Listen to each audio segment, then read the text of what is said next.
예, 오늘 제목은 말씀과 같이 되었더라 라는 제목으로 열왕기하 10장 1절에서 17절 말씀을 가지고 함께 나눠보도록 하겠습니다. 오늘 본문에서는 하나님의 말씀을 만홀히 여기고 우상을 섬기고 하나님을 대적하기까지 했던 북이스라엘의 아합 왕 가문이 전멸되는 상황이 기록되어 있습니다. 아합 왕은 북이스라엘을 22년간 통치하며 북이스라엘 왕 중에서도 가장 악한 왕이었다고 열왕기상 16장 30절은 평가하고 있습니다. 그 아합 왕은 경제적 이익을 위해 이방 여인인 시돈의 공주 이세벨을 왕비로 삼고 그녀의 말을 듣고 바알신을 섬기고 그녀를 위해 바알 신전을 만들고 바알을 위해 제단을 쌓고 바알을 숭배했습니다. 그리고 아세라 목상을 세우고 북이스라엘의 선지자 엘리야를 핍박하고 그의 제자인 엘리사를 핍박하고 조상의 기업이라고 팔지 않으려고 하는 나봇을 모함하고 죽여서 나봇의 포도원을 빼앗은 사람입니다. 그래서 하나님은 그 억울함을 그대로 두지 않으시며 반드시 보응하시며 악에 대해 심판하신다는 것입니다. 이것은 악은 반드시 심판받을 것이며 하나님의 말씀은 반드시 이루어진다는 것입니다. 말씀대로 된다는 것입니다. 저와 여러분은 하나님의 말씀을 어떻게 생각하십니까? 그리고 어떠한 삶을 살고 계십니까? 오늘 본문을 통해서 살펴보도록 하겠습니다. 오늘 본문 전체 줄거리를 살펴보면은 북이스라엘의 제4왕조인 오므리 왕조의 7대 왕인 아합 가문이 멸망하고 제5왕조인 예후 왕조가 들어서는 과정입니다. 그런데 처참하고 완전히 멸망되어 버린 것을 우리는 볼 수가 있습니다. 전달락 9장을 보면은 북이스라엘의 선지자인 엘리사가 예언을 합니다. 그리고 자신의 제자인 선지자 훈련생을 전쟁터에 보냅니다. 그때 당시는 아람 왕 하사엘과 이스라엘과의 전쟁 중이었습니다. 그 예언의 내용은 요람의 군대 장관 예후가 이스라엘의 새로운 왕이 될 것이라는 것입니다. 그것이 하나님의 뜻이라는 것입니다. 그래서 심판하시겠다는 것이죠. 그래서 예후를 골방에 데리고 들어가서 기름을 부으라는 것입니다. 그래서 그 청년은 예후에게 기름을 붓지요. 그러자 함께 있던 장군들이 무릎을 꿇으며 예후를 왕으로 추대를 합니다. 즉 요람 왕에 대한 반란이 시작된 것입니다. 요람은 아합의 아들이지요. 그는 전쟁 중에 부상을 입어 잠시 이스라엘에 들어와 있었습니다. 그래서 남유다의 왕 아하시아까지 문병을 와 있는 상황이었습니다. 아하시아에게 요람 왕은 외숙부입니다. 그래서 문병을 온 것 같습니다. 그런데 예후가 저 멀리서 오자 전쟁 중 소식을 가져온 줄 알고 기마병을 보내 안부를 묻습니다. 그러자 그가 돌아오지 않습니다. 예후를 따르게 된 것입니다. 두 번째 기마병을 보내도 돌아오지 않습니다. 그도 예후를 따르게 된 것입니다. 그래서 선수 병거를 끌고 요람 왕과 남유다 왕 아하시아가 마중을 나갑니다. 그래서 만나니 예후에게 평안하냐라고 묻자 예후가 하는 말이 내 어미 이세벨의 음행과 술수가 이렇게 많으니 무슨 평안이 있겠느냐라고 말합니다. 그러자 요람은 반역이다라고 소리치며 아하시아에게 도망가라고 하며 자신도 도망갑니다. 그러자 예후가 화를 쏘았습니다. 그러니 그의 심장에 맞아 그는 즉사하였습니다. 그리고 그 시체를 나봇의 포도밭에 던지라고 합니다. 자신의 아버지인 아합이 나봇의 포도밭을 빼앗은 대로 그대로 갚아준 것입니다. 성경대로 이루어진 것입니다. 그리고 아하시아도 무기토까지 도망갔는데 끝까지 죽여가여 거기서 죽였습니다. 가족들 모두를 죽인 것입니다. 그리고 아합의 아내 이세벨을 죽입니다. 예후가 문으로 들어오자 이세벨은 이미 알고 창밖에서 내다보며 비꼬면서 말합니다. 자기 주인을 죽인 시므리야 평안하냐? 라고 묻자 예후는 이세벨을 보좌하고 있던 넷이 두세 명이 내려다보자 그 여자를 내던지라고 합니다. 그러자 그들이 내던지자 그 여자의 피가 벽과 말에게 튀었고 예후가 그 여자를 밟고 지나갑니다. 그리고 장사 지내주라고 합니다. 그러나 그 여자의 해골과 발과 손바닥 외에는 찾을 수가 없었습니다.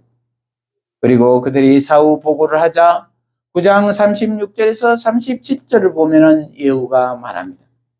이는 여호와께서 자신의 종 디셉 사람 엘리야를 통해 말씀하신 것이니 이스라엘 땅에서 개들이 이세벨의 살을 먹을 것이며 이세벨의 시체가 이스라엘 땅에서 밭에 거름같이 되어 사람들이 보고도 이세벨의 것이라고 알아보지 못할 것이다 라는 것이 이루어진 것이라는 것입니다. 그때 당시 이스라엘에서는 시체가 훼손된 것을 저주라고 생각하였습니다. 그리고 10장 오늘 본문입니다. 1절부터 보면은 아합의 아들 70명이 사마리아에 있는지라 예후가 편지를 써서 사마리아에 보내서 이스라엘 구적들 곧 장로들과 아합의 여러 아들을 교육하는 자들에게 전하니 일렀으되 너희 주의 아들들이 너희와 함께 있고 또 병거와 말과 견고한 성과 무기가 너희에게 있으니 이 편지가 너희에게 이르거든 너희 주의 아들들 중에서 가장 어질고 정직한 자를 택하여 그의 아버지 왕자에 두고 너희 주의 집을 위하여 싸우라 하였더라. 이렇게 기록하고 있습니다. 예후가 요람을 죽이고 나서 그리고 이세벨을 죽이고 나서 그리고 그의 가족인 남유다 왕 아시야를 죽이고 나서 그리고 멀리 떨어져 있는 사마리아에 있는 이스라엘 귀족들 곧 장로들과 아이들을 교육하는 교사들에게 편지를 썼다는 것입니다. 지도자들에게 편지를 쓴 것이죠. 여기에서 아합의 아들 70명은 아합의 후손들을 말합니다. 후손들은 아합의 아들들과 손자들을 말한 것입니다. 왕위를 계승할 만한 자손들이라는 것입니다. 이제 요람 왕이 죽었으니 너희들은 그들 중 가장 어질고 정직한 자를 택하여 왕을 삼고 나와 함께 싸우자라는 것입니다. 너희들은 병거와 말과 견고한 성과 무기가 있지 않느냐는 것입니다. 대놓고 도전하는 것입니다.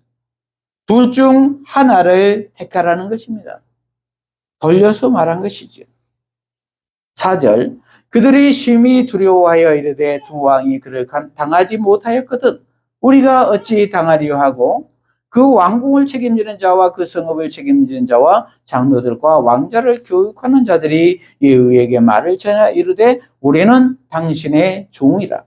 당신이 말하는 모든 것을 우리가 행하고 어떤 사람이든지 왕으로 세우지 아니하리니 당신이 보기에 좋은 대로 행하라 한지라. 이렇게 기록하고 있습니다. 겁을 먹은 것이죠. 그래서 우리는 이제 당신의 종이라는 것입니다. 새로운 왕을 세우지 않을 것이니 제발 살려달라는 것입니다. 그러자 6절 예후가 다시 그들에게 편지를 붙이니 일렀으되 만일 너희가 내 편이 되어 내 말을 너희가 들으려거든 너희 주의 아들 된 사람들의 머리를 가지고 내일 이맘때에 이스라엘에 이르러 내게로 나오라 하였더라. 왕자 70명이 그 성읍의 귀족들 곧 그들을 양육하는 자들과 함께 있는 중에 편지가 그들에게 이르매 그들이 왕자 70명을 붙잡아 죽이고 그들의 머리를 광주리에 담아 이스라엘 예후에게로 보내니라. 이렇게 기록하고 있습니다. 예후가 아주 치밀한 사람인 것 같습니다. 그 맹세를 말로는 못 믿겠다는 것입니다. 충성을 행동으로 보이라는 것이죠. 그래서 그 아들들 70명의 머리를 가져오라는 것이죠. 아주 잔인합니다. 그런데 그들은 어떻게 했습니까? 자기 살자고 실제로 그렇게 배신을 하고 행동을 하였습니다. 그래서 예후는 칼 한 번 안 쓰고 피 한 방울 안 흘리고 다 장악한 것입니다. 그리고 거기에서 끝나지 않습니다. 8절, 사자가 와서 예후에게 전하여 이르되 그 무리가 왕자들의 머리를 가지고 왔나이다 이르되 두 무더기로 쌓아 내일 아침까지 문 어귀에 두라 하고 이렇게 기록하고 있습니다. 문 어귀에 두 무더기로 쌓아놓아 백성들에게 공포심을 유발하게 하는 것입니다. 반항하는 자는 이렇게 된다는 것입니다. 그리고 9절, 이튿날 아침에 그가 나가서서 뭇백성에게 이르되 너희는 의롭도다. 나는 내 주를 배반하여 죽였거니와 이 여러 사람을 죽인 자는 누구냐? 그런즉 이제 너희는 알라. 곧 여호와께서 아합의 집에 대하여 하신 말씀은 하나도 땅에 떨어지지 아니하리라. 여호와께서 그의 종 엘리야를 통하여 하신 말씀을 이래 이루셨도다 하니라. 이렇게 기록하고 있습니다. 내가 주군을 배반한 것도 이 사람들을 죽인 것도 다 하나님의 뜻이 이루어진 것이다라는 것입니다. 정당성을 강조한 것이죠. 11절, 예후가 아합의 집에 속한 이스라엘에 남아있는 자를 다 죽이고 또 그의 귀족들과 신뢰받는 자들과 제사장들을 다 죽이되 그에게 속한 자를 하나도 생존자를 남기지 아니하였더라. 이렇게 기록하고 있습니다. 반역의 뿌리를 완전히 제거해 버린 것입니다. 그리고 자기 살자고 왕자 70명의 머리를 바친 귀족들과 정권에 신뢰받던 사람들과 제사장들까지 그에게 속한 자들은 다 죽였다는 것입니다. 아주 철저한 숙청이 이루어진 것입니다. 그리고 12절, 예후가 일어나서 사마리아로 가더니 도중에 목자가 양털 깎는 집에 이르러 예후가 유다의 왕 아하시아의 형제들을 만나 묻되 너희는 누구냐 하니 대답하되 우리는 아하시아의 형제라. 이제 왕자들과 태후의 아들들에게 문안하러 내려가더라 하는지라. 남유다의 아하시아 왕의 형제들은 그 당시의 상황을 잘 모르고 있는 것 같았습니다. 있는 그대로의 상황을 아뢰니 그들마저 죽여버린 것입니다. 14절, 이르되 사로잡으라 하매 곧 사로잡아 목자가 양털 깎는 집 웅덩이 곁에서 죽이니 42명이 하나도 남지 아니하였더라. 이렇게 기록하고 있습니다. 아주 철저한 숙청입니다. 하나님께서 예후를 들어주셔서 이렇게 징계하신 것입니다. 이것은 우상 숭배에 대한 철저한 하나님의 징계입니다. 그러면 우상 숭배란 무엇입니까? 10계명 중 제1계명에 너는 나 외에는 다른 신들을 내게 두지 말라 이렇게 기록하고 있습니다. 이 말은 하나님보다 더 사랑하는 것이 있으면 그것이 우상이라는 것입니다. 왜냐하면 그 자리에 하나님의 자리에 그 우상이 자리하고 있기 때문이라는 것입니다. 요즘에는 그것이 돈일 수도 있고 자기가 가장 사랑하는 자녀가 될 수도 있고 권력과 명예일 수도 있고 쾌락일 수도 있고 건강일 수도 있습니다. 그러므로 우리는 모든 것에 가장 먼저 하나님이신 예수님을 우리 마음 가운데 좌정하시게 해야 할 것입니다. 그리고 가장 먼저 우선순위에 두어야 할 것입니다. 그에 대한 질문을 우리는 생활 속에서 생각해 보면 모든 일을 결정하고 행할 때에 하나님이라면 어떻게 하실까? 예수님이라면 어떻게 하실까라는 질문을 내 자신에게 해보는 것입니다. 그리고 하나님의 뜻에 예수님의 생각에 순종하는 것입니다. 그리고 말씀이 그렇다고 하면 그렇게 믿고 아니라고 하면 아니라고 생각해야 한다는 것입니다. 철저하게 말씀에 순종해야 한다는 말입니다. 15절 예후가 거기에서 떠나가다가 자기를 맞이하러 오는 레갑의 아들 여호나답을 만난지라 그의 안부를 묻고 그에게 이르되 내 마음이 내 마음을 향하여 진실함과 같이 내 마음도 진실하냐 하니 여호나답이 대답하되 그러하니이다 이르되 그러면 나와 손을 잡자. 손을 잡으니 예후가 끌어 병거에 올리며 이르되 나와 함께 가서 여호와를 위한 나의 열심을 보라 하고 이에 자기 병거에 태우고 사마리아에 이르러 거기에 남아있는 바 아합에게 속한 자들을 죽여 진멸하였으니 여호와께서 엘리야에게 이르신 말씀과 같이 되었더라. 이렇게 기록하고 있습니다.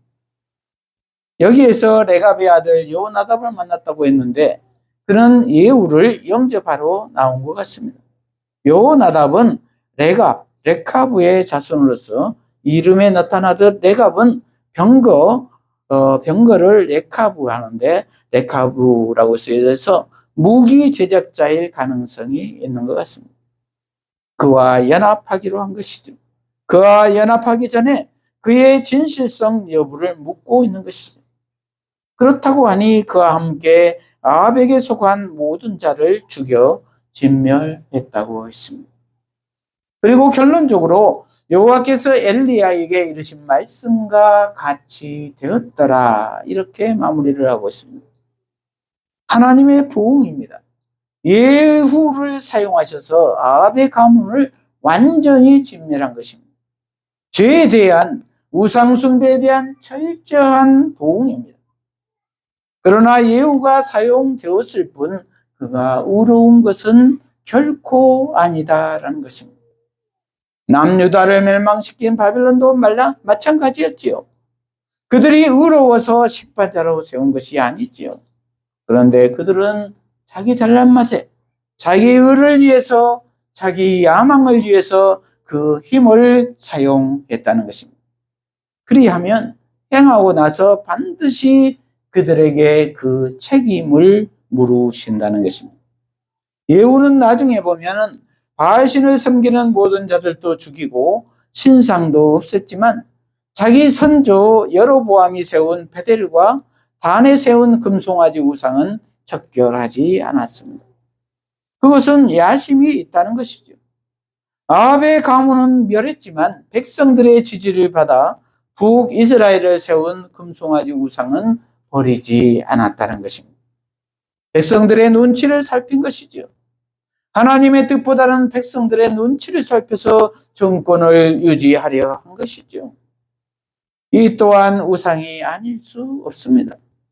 그래서 10장 32절에서 33절은 여호와께서 이스라엘을 잘라내기 시작하셨다고 기록하고 있습니다. 이때 여호와께서 이스라엘에서 땅을 잘라내기 시작하심에 하살이 이스라엘의 모든 영토에서 공격하되 요단 동쪽 길르앗 온 땅 곧 갓 사람과 르우벤 사람과 므낫세 사람의 땅 아르논 골짜기에 이르는 아로엘에서부터 길르앗과 바산까지 하였더라. 이렇게 기록하고 있습니다. 아람의 공격으로 말미암아 여호와의 심판이 시작되었다고 암시하고 있는 것이죠. 지금까지 아합 왕조의 심판자로 사용되었던 예후 왕조입니다. 그러나 완전히 하나님을 섬기지 못하는 것에 대해서 또 다른 심판이 예후 왕조에게 오고 있는 것입니다. 그렇습니다. 이렇듯 하나님은 우상을 극도로 싫어하십니다. 하나님을 온전히 섬기기를 원한다는 것입니다. 그런데 그렇지 않으면 반드시 말씀대로 심판하시고 부흥하시는 하나님이시다라는 것입니다. 그러므로 우리 모두는 온전히 전심으로 하나님만을 섬겨야 될 줄로 믿습니다. 말씀을 마무리합니다. 저와 여러분은 하나님을 전심으로 섬기십니까? 그렇지 않으면 왕조처럼 예후 왕조처럼 심판을 받게 된다는 것입니다. 그러므로 우리는 온전히 하나님만을 섬겨야 할 줄로 믿습니다. 그러나 우리는 연약한 육신을 가지고 있기에 본질상 진노의 자녀이기에 온전히 하나님을 섬길 수가 없습니다. 그러므로 우리에게 필요한 것은 온전하신 예수님이 함께 하셔야만 한다는 것입니다. 왜냐하면 그럼에도 불구하고 예수님은 내 죄를 위해 십자가에서 2000년 전에 내 대신 죽어 주심으로 내 죄를 다 해결해 주셨기 때문입니다. 그래서 로마서 8장에서는 예수님을 믿는 자들에게는 결코 정죄함이 없다고 기록하고 있기 때문입니다. 그러므로 성령 하나님이신 예수님을 내 마음의 구주로 반드시 영접해야 할 줄로 믿습니다. 그러할 때 내 안에 계신 예수님이 승리하게 해 주실 줄로 믿습니다. 이러한 우리 모두가 되시기를 축복합니다. 기도하십시다. 하나님 아버지, 오늘 말씀과 같이 되었더라라는 제목의 말씀으로 깨닫게 하시니 감사합니다. 우리 모두가 예수님을 나의 구주로 영접하여서 악한 자의 길에 서지 않게 하시고 온전히 하나님만을 섬김으로 승리하는 삶을 살게 하여 주시옵소서. 예수님 이름으로 기도합니다. 아멘.